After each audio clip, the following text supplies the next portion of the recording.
আসসালামু আলাইকুম। কেমন আছেন আপনারা? আমরা মোবাইল দিয়ে কি করছি না করছি সবকিছু কিন্তু জিমেইলে সেভ হয়ে থাকে। এটা কিভাবে ডিলিট করব আজকের ভিডিওতে দেখাবো। তাহলে চলুন শুরু করা যাক। প্রথমত মোবাইলের ডাটা ওয়াইফাই দিয়ে দেব।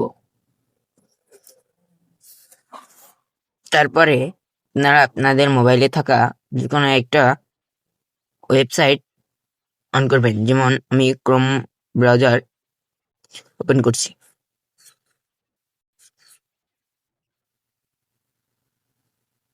ক্রোমে আসার পর এখানে সার্চ দিব মাই মাই অ্যাক্টিভিটি। তারপরে এই ওয়েবসাইটটিতে একটা ক্লিক করব। তারপরে দেখুন আমরা কি কি সার্চ করেছি এবং কোন কোন ভিডিও দেখেছি সবগুলো কিন্তু এখানে সেভ হয়ে থাকে।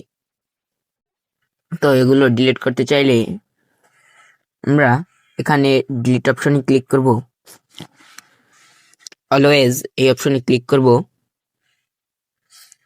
তারপরে আমরা এখান থেকে নেক্সট বাটনে ক্লিক করব।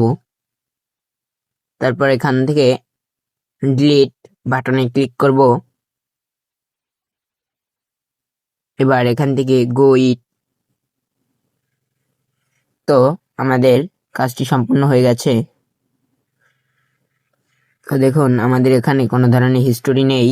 তো এইভাবে খুব সহজেই আমরা আমাদের মোবাইলে থাকা যত হিস্টোরি আছে সব ডিলিট করে দিতে পারবো।